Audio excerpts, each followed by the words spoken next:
Study IQ IAS, अब तैयारी हुई अफोर्डेबल। हेलो दोस्तों, नमस्कार। स्वागत है आप सभी का स्टडी IQ में। मैं हूं आपका होस्ट और एजुकेटर दिपांशु सिंह। और जैसा कि आप मेरे पीछे देख सकते हैं, ये कुछ मूविंग इमेजेस दिख रही हैं आपको, और आई थिंक आपको देख के आइडिया लग ही गया होगा कि हम आज किस टॉपिक के बारे में बात करने जा रहे हैं। जो आप मेरे पीछे देख सकते हैं वो है the aftermath of a tsunami. जी हाँ, सुनामी वेव्स, हार्बर वेव्स के नाम से भी जानते हैं, is one of the most destructive तरीका हो कह सकते हो आप नेचर का अपने एनर्जी को रिलीज करने का। Earthquake is one of them. Tsunami is also one of the ways how nature makes you realise that how small you are in front of nature. तो आज इसी टॉपिक के बारे में बात करेंगे, और आज हम इसके बारे में क्यों बात कर रहे हैं उसके बारे में भी चर्चा कर लेते हैं।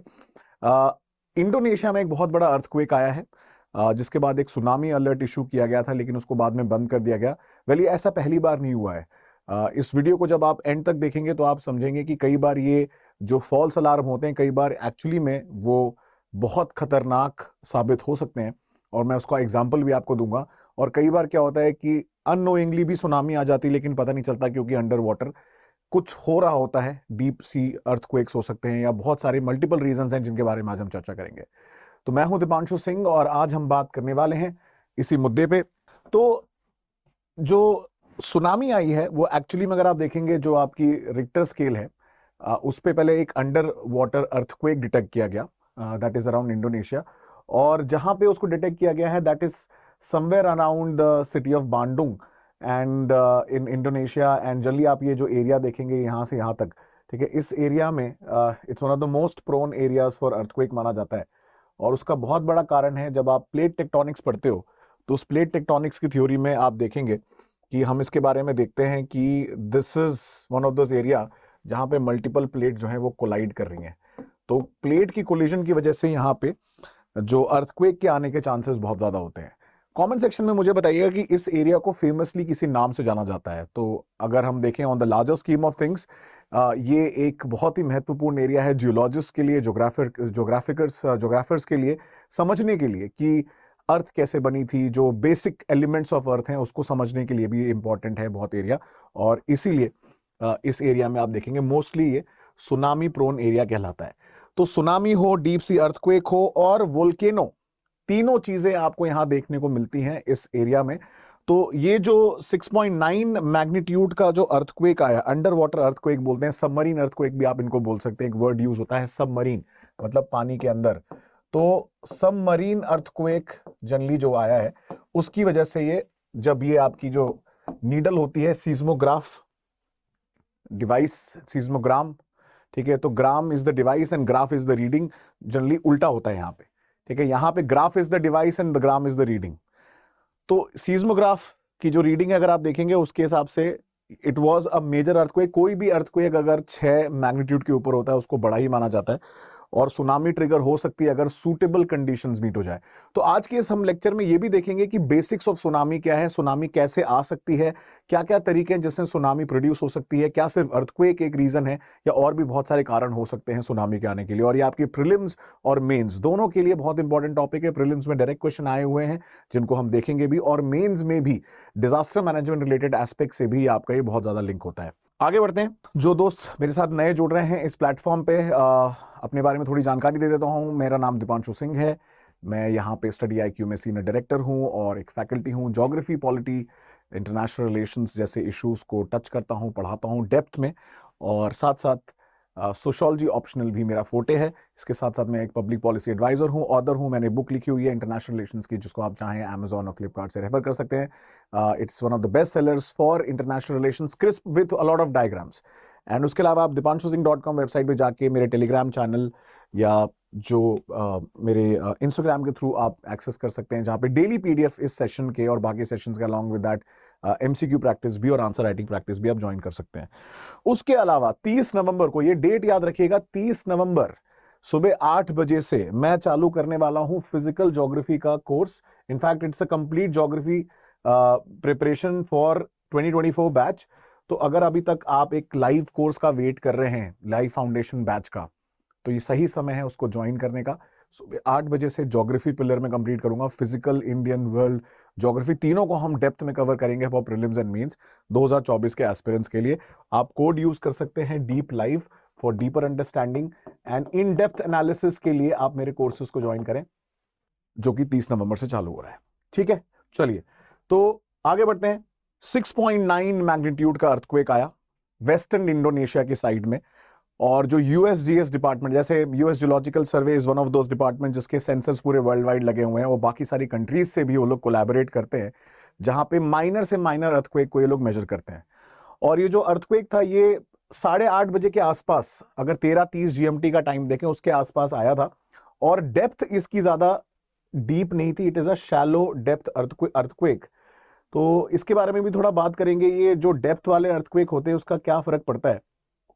तो शैलो डेप्थ मतलब कि जो आपकी क्रस्ट है अर्थ की उसके ज्यादा डीप नहीं था, and about 155 kilometre south west of Sumatra's Bengkulu जो एरिया है, यहां पे अगर आप देखेंगे ये बेंकुलू, इसके थोड़ा सा अगर आप देखेंगे टुवर्ड्स दी वाटर वाली साइड है, कोस्टल साइड पे आप देखेंगे उधर की तरफ आया था। उसके बाद एक 5.4 मैग्नीट्यूड का आफ्टर शॉक भी आया। आफ्टर शॉक वो होता है जो मेन अर्थक्वेक के बाद आता है। 4 शॉक्स होते हैं जो मेन अर्थक्वेक, जो बड़ा अर्थक्वेक होता है उसके आने से पहले आता है। सो 4 शॉक्स बोलते हैं before, after is of course बाद में आने वाला। तो जनरली क्या होता है, जब बहुत ज्यादा मैग्नीट्यूड की एनर्जी रिलीज होती है अर्थक्वेक में, जब बड़ा अर्थक्वेक होता है 6 के मैग्नीट्यूड या उसके ऊपर का, तो कई बार उसके पहले और उसके बाद में छोटे छोटे अर्थक्वेक आते रहते हैं।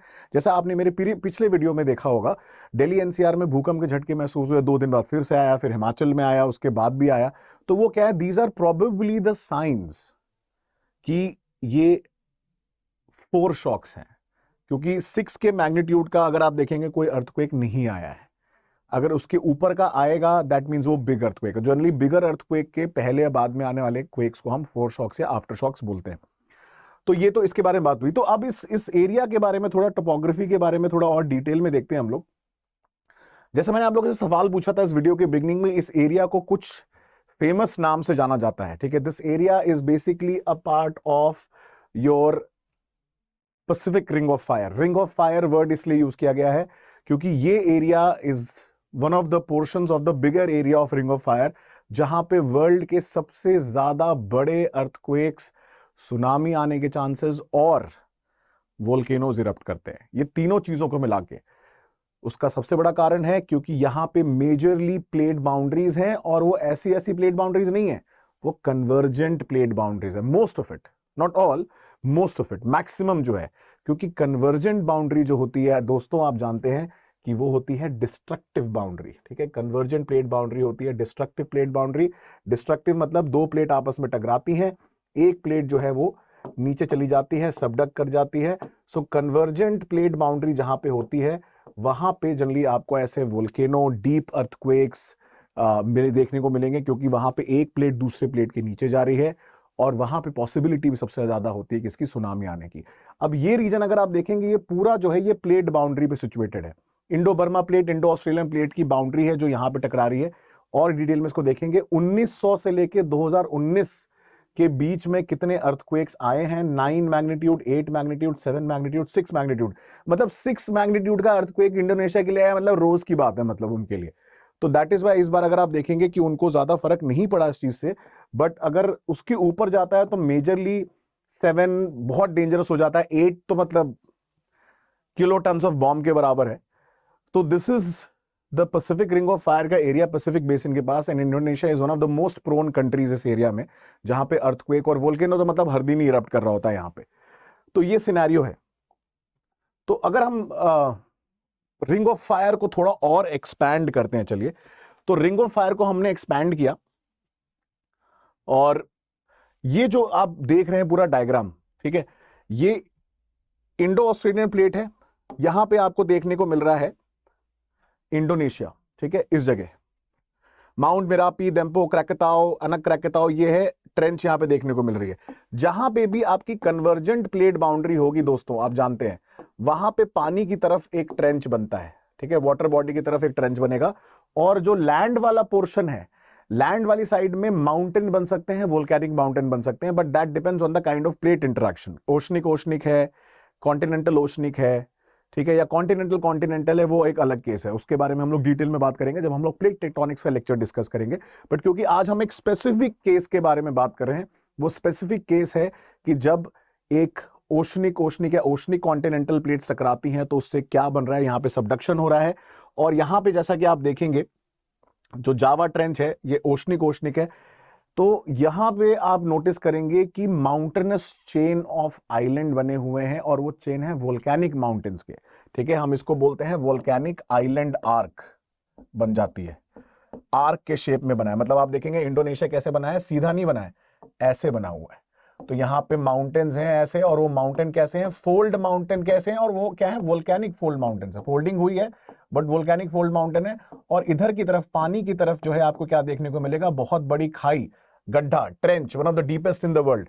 ठीक है, मैरियाना ट्रेंच आपको यहाँ पे देखने को मिलेगा। ठीक है, तो ये यहाँ की तरफ, ये देखो इधर की तरफ, तो ऐसे ही यहाँ पे क्या है, इंडोनेशिया की तरफ जावा ट्रेंच सिचुएटेड है। ठीक है, जहां पे सबडक्शन होगा वहां पे ट्रेंच मिलेगा, मैरियाना ट्रेंच ये रहा। ठीक है, कर्मेडेक ट्रेंच, ठीक है, न्यू टोंगा ट्रेंच। ठीक है, सिमिलरली यहाँ पे अलग अलग आपको जगह, जैसे यहाँ पे आप देखोगे इस साइड भी आपको पोर्तो चिली जो है पेरू चिली ट्रेंच देखने को मिलेगा। So Mariana trench, Kermadec trench, Tonga trench. अभी टोंगा में भी बहुत बड़ा एक वोल्केनिक इरप्शन हुआ था, बहुत जबरदस्त इरप्शन हुआ था, वहां पे भी सुनामी आने के आसार हुए थे। तो ये मेन कारण है आपका कि पहले तो डीप सीटेड अर्थक्वेक क्यों आता है। अभी सुनामी पूरी तरीके से चालू नहीं हुआ है, अभी सुनामी बनने के लिए हमें कुछ और देखना पड़ेगा। अभी तो हम ये सब समझ रहे हैं कि इस एरिया में अर्थक्वेक इतने ज्यादा क्यों आते हैं, क्योंकि यहाँ पे प्लेट्स का सबडक्शन हो रहा है, एक प्लेट नीचे जा रही है और जब झटके से उससे एनर्जी रिलीज होती है तो उससे एक बहुत बड़ा अर्थक्वेक आता है। और ये रीजन जो है रिंग ऑफ फायर, इसको प्रीलिम्स में भी पूछा गया है कि रिंग ऑफ फायर क्या है, और मेंस में भी इसको लेके सवाल रिसेंटली आया हुआ है। तो यहाँ पे जैसा कि आप देख सकते हैं ये सुमात्रा आइलैंड है।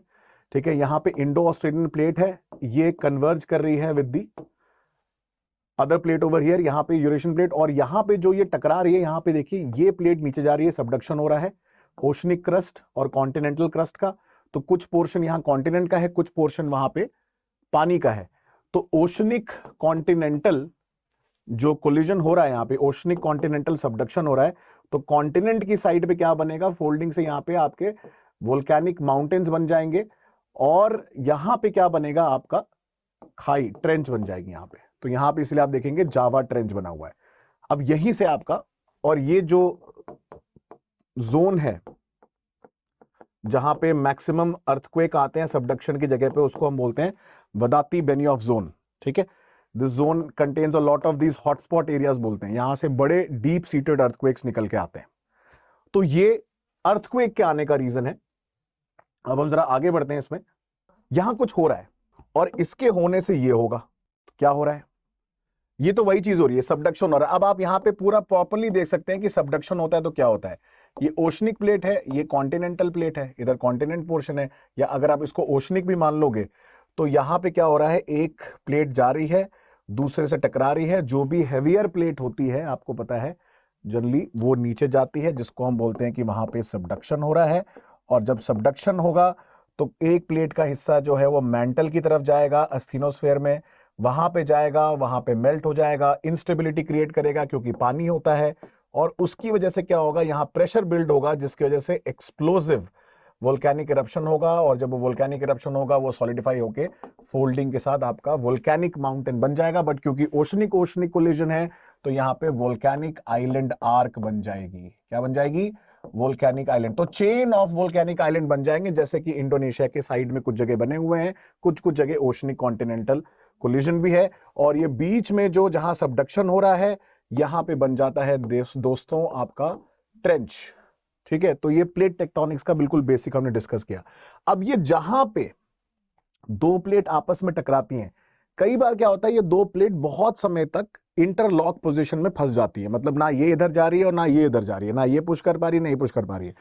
उस केस में क्या होता है, कई बार जो ये यहाँ पे मल्टीपल क्रैक्स और फॉल्ट बन जाते हैं दोस्तों। ठीक है, फॉल्ट्स बन जाते हैं दो प्लेट के टकराने से।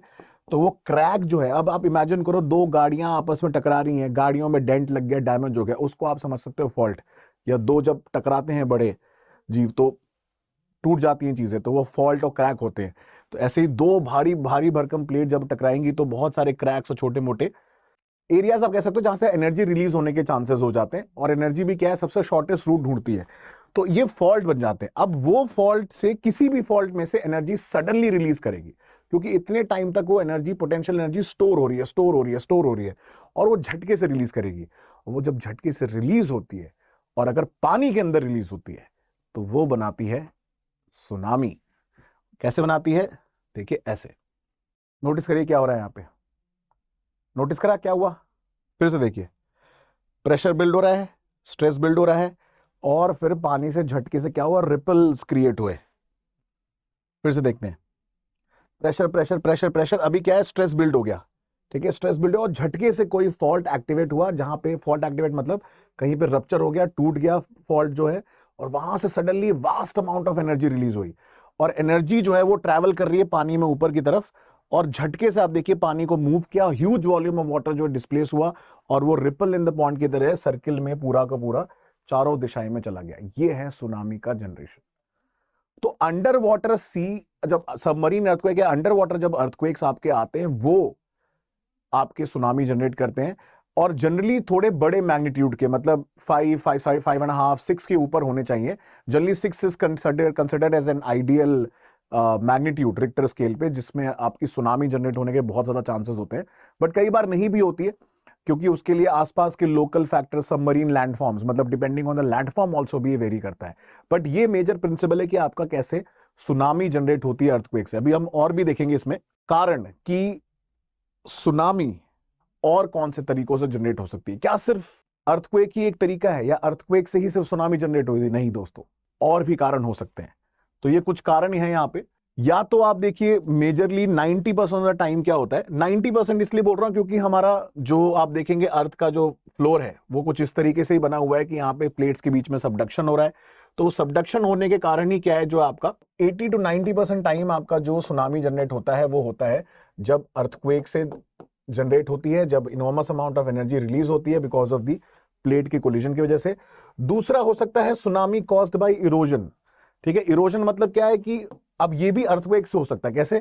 अर्थक्वेक आया और उसकी वजह से लैंडस्लाइड आ गया पानी के अंदर, सबमरीन लैंडस्लाइड जिसको हम बोलते हैं। ठीक है, उस केस में क्या होगा कि इतना ज्यादा अमाउंट ऑफ जो ये मैटर या डेबरी, जो मलबा गिरा झटके से, उससे पानी डिस्प्लेस हुआ, और झटके से जब पानी डिस्प्लेस होता है तो वो सुनामी जनरेट कर देगा। थर्ड सिनेरियो, पानी के अंदर वोल्केनो फट गया। अब वोल्केनो जैसे यहां से इरप्ट हुआ तो वो अपने साथ बहुत ज्यादा फोर्स और एनर्जी से पानी को डिस्प्लेस कर दिया, उसने चारों दिशाओं में सुनामी को जनरेट कर दिया। एंड फोर्थ हो सकता है, जिसमें यहां ह्यूमन बेस को कारण नहीं लिखा हुआ है बट हम इंक्लूड कर सकते हैं, एटॉमिक बॉम्ब, न्यूक्लियर बॉम्ब आपने डेटोनेट किया इनसाइड द वाटर, या फिर एक बहुत बड़ा मीटियोर आके गिर जाए, मीटियोराइट या मीटियोर आके गिर जाए, क्योंकि वो बहुत स्पीड से आ रहा है, और जब वो गिरेगा उसके इंपैक्ट से क्या होगा, बहुत ज्यादा amount of water suddenly displace कर जाएगा। तो ये मैं जो बार बार ये वर्ड यूज कर रहा हूं, huge amount of water displaced, huge amount of water displace, इसका मतलब क्या है? इसका मतलब ये इसलिए है क्योंकि ये फैक्टर बहुत इंपॉर्टेंट है सुनामी के जनरेट होने के लिए। तो सुनामी दोस्तों जनरेट होती है 3 मेजर कारणों की वजह से। पहला जो कारण है वो होता है आपका सडन डिस्प्लेसमेंट ऑफ वाटर। ठीक है, पानी को सडनली डिस्प्लेस करना है, धीमे धीमे ऐसा कुछ नहीं होता है। आप बाल्टी में पानी इकट्ठा करो, अपना हाथ आप धीमे धीमे डालो, कोई फर्क नहीं पड़ेगा, बट वहीं पे बाल्टी में पानी में झटके से आप जैसे ही हाथ डालोगे बहुत सारा पानी उछल के आएगा।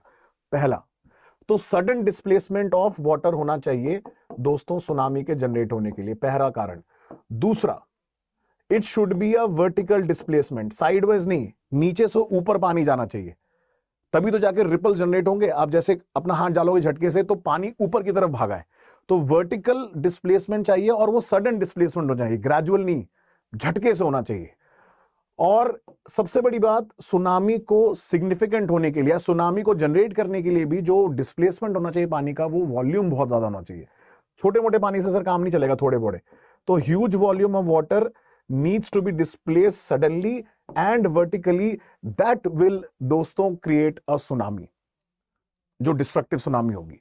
तो हमें 3 कंडीशन सेटिस्फाई करनी है, sudden displacement of water, vertical displacement of water, and huge volume of water. ये जब तीनों चीजें मिलेंगी ना, और इन 4 कारणों से, या 5वां जो ह्यूमन इंड्यूस मैंने बताया आपको कि आपने एटॉमिक बॉम्ब या न्यूक्लियर बॉम्ब एक्सप्लोड कर दिया, जब वो मिल जाएंगे, ठीक है, मिल बैठेंगे 3 यार, यही है, मिल बैठेंगे 3 यार, सडन, वर्टिकल, ह्यूज, दूसरा वाला नहीं, गलत बात। ठीक है, मिल बैठेंगे 3 यार, ठीक है, तो सुनामी आ जाएगी। वहां पे दूसरी टाइप की सुनामी आ सकती है, बट ये सुनामी थोड़ी अलग है, ठीक है, हमारे सिलेबस से रिलेटेड वाली सुनामी है, ठीक है। तो आई होप ये बात आपको समझ में आई। आगे बढ़ते हैं। अब जरा सुनामी की ना थोड़ी एनाटॉमी समझते हैं और देखते हैं सुनामी कैसे प्रोपोगेट होती है, मतलब जब आती है तो ऐसा क्या होता है और कैसे प्रोपोगेशन होता है सुनामी का, इसके बारे में थोड़ा हम बात करते हैं। तो आप देख रहे हैं यहाँ पे कुछ चल रहा है, क्या हो रहा है, ये अर्थक्वेक आया, ठीक है। तीनों कंडीशन को अभी हम अप्लाई करके देखेंगे। अर्थक्वेक आने से क्या हुआ, अर्थक्वेक आया, सडन डिस्प्लेसमेंट ऑफ वाटर हो रहा है, ठीक है। और वो अर्थक्वेक क्या आ रहा है, क्योंकि प्लेट टकरा रही है, देखिए ये 2 प्लेट टकरा रही हैं, सडन डिस्प्लेसमेंट ऑफ पानी हो रहा है, झटके से रिलीज हुआ, और ये पानी से जो ये सुनामी वेव है, और धीमे धीमे धीमे धीमे धीमे इसकी अगर आप देखेंगे हाइट बढ़ती चली जा रही है, और कोस्ट लाइन तक आते आते इसकी हाइट बहुत ज्यादा बढ़ जाती है। अब आप पूछोगे सर हाइट क्यों बढ़ रही है, थांबा, आएगा आएगा, आगे आएगा, सब एक एक करके समझेंगे। अभी सिर्फ हम पहले क्लैरिटी ले रहे हैं कि सुनामी कैसे आ रही है। 2 प्लेट्स टकरा रही हैं, झटके से रिलीज हो रही है energy, huge amount of water displace हुआ, एनर्जी डिस्प्लेस हुई, सुनामी जनरेट होगी। अब आगे हम देखेंगे कि प्रोपोगेशन कैसे हो रहा है। उसको समझने से पहले ये बड़ा इंटरेस्टिंग चीज है जो आपको देखनी पड़ेगी, इसको जरा देखो आप। ये भैया क्या करना चाह रहे हैं, क्या हो रहा है भैया, क्या कहना चाह रहे हैं यहाँ पे, ऑकवर्ड सुनामी, भाग रहे थे, भागते भागते पानी आ गया इनके ऊपर, ये क्या हो गया, बड़ा सही कॉन्सेप्ट है। इसको दोस्तों हम लोग बोलते हैं शोलिंग इफेक्ट, ठीक है, इसको हम लोग बोलते हैं, this is called as the shoaling effect, SHOALING, shoaling. क्या होता है, पानी जो है ऐसे आता है सुनामी का, लेकिन पहले ना पानी थोड़ा सा रिसीड करता है, पीछे जाता है। ये जो आप इमेज देख रहे हैं इस साइड में क्या हो रहा है, जो नॉर्मल पानी का लेवल है उससे बहुत ज्यादा कम हो गया। एक तो होता है कि लो टाइड में पानी थोड़ा कम ही हो जाता है, लेकिन जब सुनामी आने वाली होती है तो आप देखेंगे बोट बिल्कुल नीचे आ गई, मतलब सतह देख सकते हो आप बिल्कुल। तो पानी क्या होता है, ये एक इंडिकेटर है, ये वन ऑफ द सिग्नल्स है समझने के लिए कि बॉस अगर अर्थक्वेक आया है और सुनामी आ सकती है, तो अगर पानी रिसीड करते दिख जाए तो भैया भाग लो, पहली फुर्सत में भाग लो। क्योंकि उसमें दिक्कत क्या है कि जो पानी है ना जब रिसीड कर रहा है, वो रिसीड इसलिए कर रहा है कि वो जो वेव हाइट है वो ग्रो करेगी जब पानी रिसीड करता है। अभी हम इसका प्रिंसिपल समझने की कोशिश करेंगे कि कैसे काम करता है। तो वेव हाइट जो क्या होती है, ग्रो करने के लिए बहुत सारे जगह में आप देखेंगे ये शोलिंग इफेक्ट ऑब्जर्व होता है कि पानी पहले बहुत ज्यादा रिसीड कर जाता है, नॉर्मल लेवल से भी बहुत ज्यादा नीचे चला जाता है, उसके बाद वेव सडनली आती है स्पीड में, और उसके बाद सब चीज को तबाह कर ले जाती है, और उसके बाद ट्रैवल करती है बहुत तेजी से। बट इसमें एक इंटरेस्टिंग पॉइंट ये है कि ये शोलिंग इफेक्ट हर जगह ऑब्जर्व नहीं होता। ये हर जगह नहीं देखोगे आप, कुछ कुछ जगह पे आता है। तो ऐसा क्यों होता है उसके बारे में भी हम लोग चलिए अब बात करते हैं। तो ये जो स्लाइड है आपके बहुत काम आएगी, ये शोलिंग इफेक्ट कैसे काम करता है और क्या ये प्रिंसिपल है और क्या इसका सिद्धांत है। देखिए बड़ा सिंपल सा फंडा है। डीप वाटर जो होता है ना, जो जितना गहरा पानी होगा वहां पे सुनामी की स्पीड बहुत ज्यादा होती है, ठीक है। तो जितनी ज्यादा डेप्थ होगी उतना आपका प्रोपोर्शनेट होगी स्पीड। तो जितना ज्यादा गहराई में आपकी सुनामी जनरेट होगी उतनी तेजी से आप देखोगे आपकी जो है, जितनी आप देख रहे हो डेप्थ, उतना ज्यादा आपकी स्पीड दिख रही है। 586, 443, जैसे जैसे डेप्थ कम होती जा रही है वैसे वैसे स्पीड भी कम होती चली जा रही है। अब इसके बारे में हम समझेंगे कि अब ये क्या हो रहा है। तो डेप्थ जैसे जितनी ज्यादा है, पानी मतलब आप देखेंगे एनर्जी को रोकने वाली कोई चीज नहीं है, बहुत तेजी से एनर्जी जो है वो चारों दिशाओं में ट्रैवल कर ले जा रही है। अब क्योंकि ऑब्वियसली स्पीड बहुत ज्यादा है, तो 2 वेव्स के बीच में जो वेवलेंथ है वो भी ज्यादा है। एक वेव गई, दूसरी वेव गई, तीसरी गई, चौथी गई, एक साथ कई सारी वेव जा रही, बट स्पीड ज्यादा होने के कारण क्या है, एक और दूसरी वेव में डिस्टेंस बहुत ज्यादा है। तो हम उसको क्या बोलते हैं, वेवलेंथ।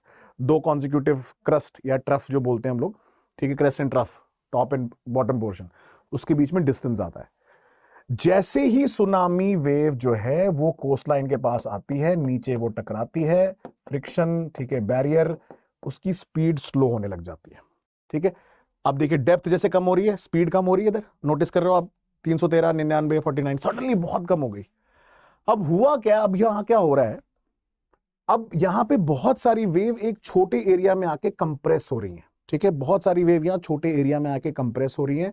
और उससे क्या हो रहा है, उससे ये हो रहा है कि अब वेवलेंथ छोटी होती चली जा रही है लेकिन हाइट बढ़ती चली जा रही है। हाइट मतलब एम्पलीट्यूड, ठीक है। वेवलेंथ देख रहे हो छोटा हो गया, 23 किलोमीटर रह गया 213 से, लेकिन इतनी ज्यादा जो एनर्जी है अब वो एनर्जी कहीं तो धक्का मारेगी ना पानी को, आगे जा नहीं सकती क्योंकि आगे कोस्ट है, नीचे जा नहीं सकती नीचे भी कोस्ट है, पीछे जा नहीं सकती क्योंकि पीछे से और वेव आ रही, एक ही जगह है सर जाने की, ऊपर, सबको ऊपर ही जाना है एक दिन। तो ना पीछे जा सकते हो, ना आगे जा सकते हो, ना नीचे जा सकते हो, ऊपर जाना है। इसको मैं बड़ा ना सही तरीके से आपको समझा देता हूं। ये वायर है, ठीक है, माइक के वायर को यूज करते हैं, ठीक है। ये मान लो मेरा इस हाथ में पहली वेव है, इस हाथ में दूसरी वेव है। पहली वेव गई बहुत तेजी से, दूसरी वेव उसके पीछे गई, कुछ नहीं हो रहा। अब पहली वेव जो है कोस्ट लाइन के पास आते आते आते धीमे हो गई, अब पीछे वाली तो स्पीड में ही आ रही है, वो क्या करेगी अब, ठीक है, अब वो क्या करेगी, वो इसको धक्का मारेगी।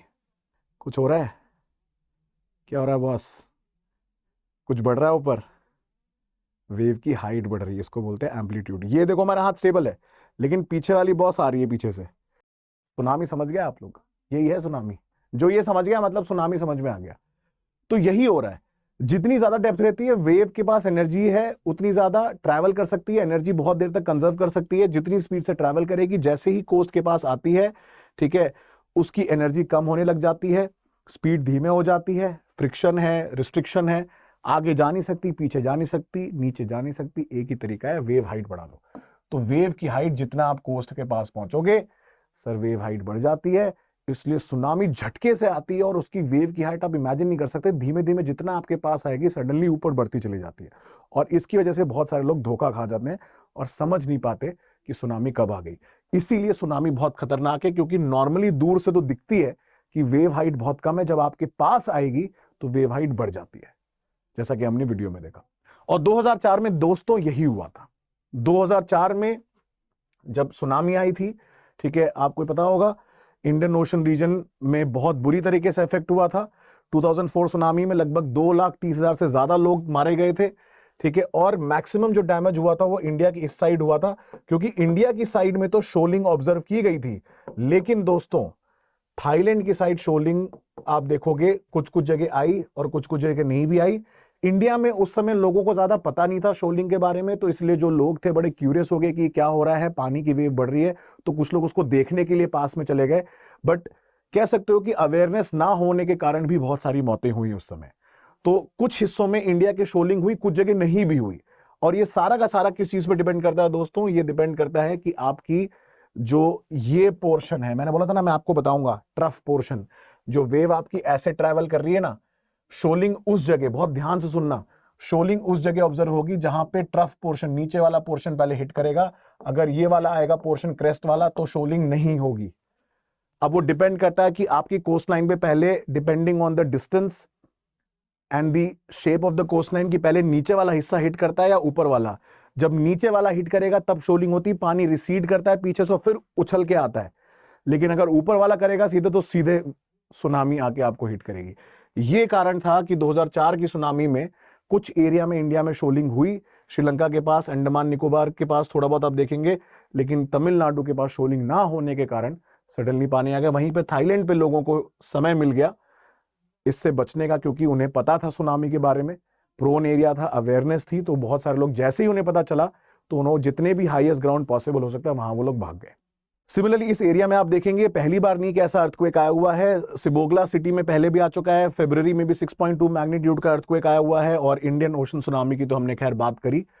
और जैसा कि आप इस इमेज में भी देख सकते हैं, ये इंडियन प्लेट है और ये बर्मा माइक्रो प्लेट, मतलब छोटी प्लेट है, ठीक है, और ये मेन जो है प्लेट बाउंड्री है जो आप देख रहे हैं रेड से और माउंटेन बने हुए हैं, दैट शोज की कन्वर्जेंट प्लेट बाउंड्री है, दो प्लेट्स आपस में टकरा रही हैं।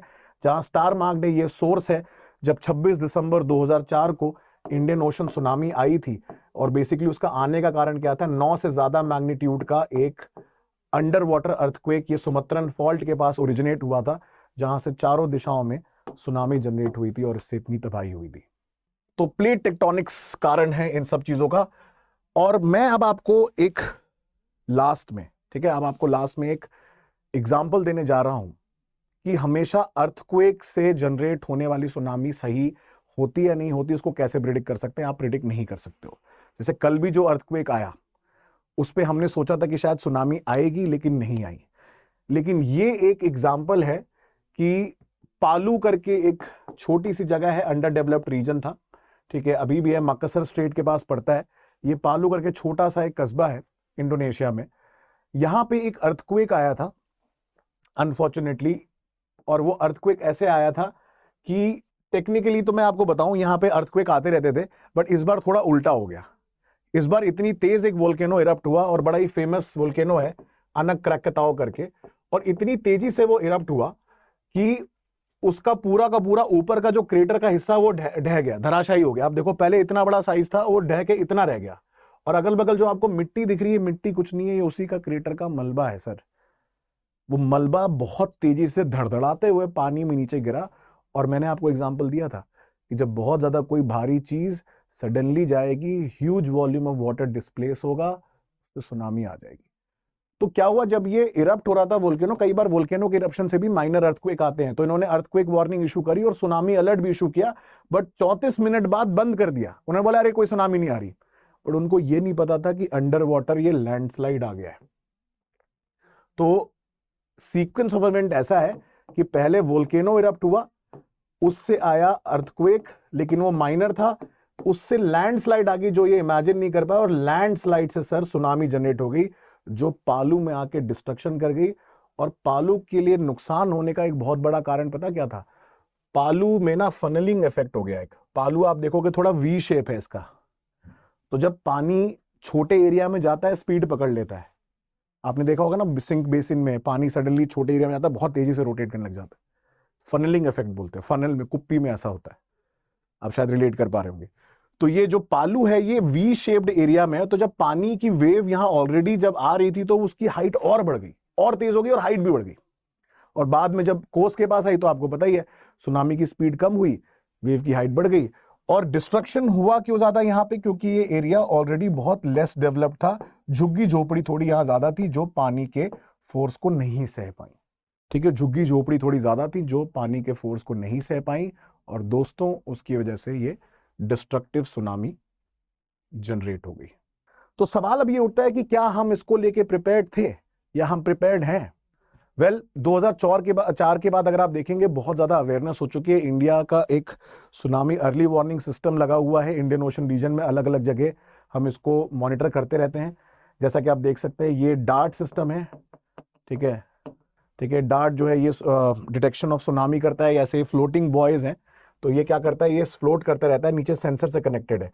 जैसे ही अंडर वाटर अर्थक्वेक आता है ये सेंसर को पता करता है और ये सैटेलाइट को भेजता है, फिर वो रिले करती है बेस स्टेशन को, जो इन्फॉर्मेशन देती है कि अगर depending on the magnitude of earthquake उसके हिसाब से ये उसको प्रोपोगेट करते हैं कि क्या सुनामी आ सकती है कि नहीं आ सकती। बट अभी भी हमारी टेक्नोलॉजी इतनी एडवांस नहीं है। क्यों? क्योंकि जो पालू में हुआ, पालू में अर्थक्वेक इतना बड़ा नहीं आया था, बट लैंडस्लाइड आया था, जिसकी वजह से क्या हुआ कि आपका सुनामी तो जनरेट होगी लेकिन हम डिटेक्ट नहीं कर पाए। तो इसलिए अब रिसर्च की जा रही है, इंडोनेशिया भी कर रहा है, कि हम लोग अब जो वेव स्पीड है उसको मेजर करेंगे rather than under water earthquake. ये तो खैर रहेगा ही, इसके अलावा हम लोग वेव स्पीड को भी मेजर करने वाले हैं, जिससे एटलीस्ट अगर ऐसा लैंडस्लाइड पे अगर सुनामी आ जाएगी तो हम लोग उसको डिटेक्ट कर पाए और लोगों की जान बचा पाए। इसी को लेके 2020 में आप देखेंगे उस समय के then union minister doctor Harshvardhan Singh ji ने बताया था कि हम लोग 25 से ज्यादा इंडियन ओशन कंट्रीज को वार्निंग इशू करते हैं। इंडिया का इनक्वाइस हैदराबाद इसमें इन्वॉल्व है, और थाईलैंड और बाकी इंडोनेशिया, बाकी कंट्रीज भी इसके साथ हैं जहां पे हम लोग ये अर्ली वार्निंग इशू करते हैं।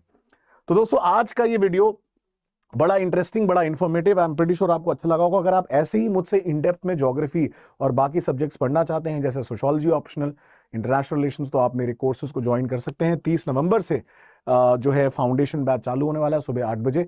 कोड यूज कर सकते हैं आप deep live for instant discount. मैं आपको मिलूंगा अगले वीडियो में ऐसे ही इंटरेस्टिंग और इंफॉर्मेटिव सेशंस के लिए। Till next time, thank you so much दोस्तों, एंड जय हिंद। स्टडी IQ IAS, अब तैयारी हुई अफोर्डेबल।